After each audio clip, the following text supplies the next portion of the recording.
So, ayan guys. Dito na naman tayo ngayon. Magpapalit tayo ng CGM. Ito nga pala guys. Meron akong dalawang klaseng glucometer dito. Ito, dual. May kasamang, pwede yung uric. Yung test ng uric mo, pwede din dito. Pwede din yung glucose. Tapos itong isa, one touch yung brand. Pang glucose lang, isa lang siya. Magkakaiba po yung strips nila. Yung sa dual naman, dalawang strips yung gamit. Isa sa glucose, isa din sa uric. Magkakaiba. Pero kanina, kung napansin nyo, yung blinag kong fresh milk,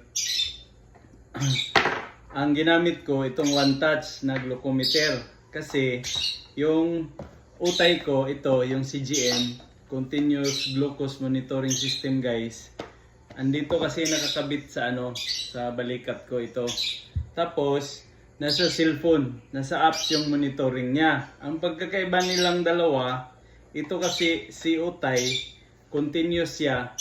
Ibig sabihin, lahat ng kahit minuto nakikita mo yung galaw ng glucose mo. Hindi katulad nito, na every hour or 2 hours ka kukuha. Pagkatapos mong kumain, 1 oras. Tapos pagkalipas pa ng 1 oras, bali 2 oras. Dalawang bisis ka kukuha pag compulsory talaga. Tapos 2 strips din yung magagamit mo. 2 karayom. Unlike dito, mahal siya ng konti. Kaso, matagal-tagal mo namang gamitin. Aabot siya ng 14 days bago kayo magpalit. Ito ngayon, mga alas 9, magpapalit na ako kasi mag-expire na siya.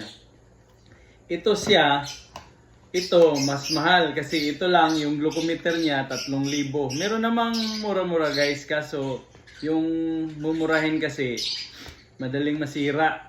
Tapos yung minsan, hindi din accurate yung niya, yung result. Itong isa at saka ito, hindi sila katulad ng result guys ha, magkakaiba sila pero almost the same lang sila.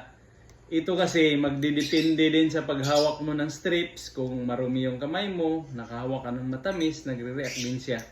Hindi katulad dito na nakakabit na sa balat mo, mayroong karayom siya. Tapos, yun lang. Kaya ginamit ko to kanina kasi nag-record ako, hindi naman tayo mayaman na madaming cellphone na pwede mag-record. Wala tayo niyan. Pang maintenance na lang yung meron natin. Buti sana kung may tawid pa natin. Kaya pa naman. Kaya siguro. Yun lang guys. Ito, utay. Meron ding nito, Sinocare, yung brand.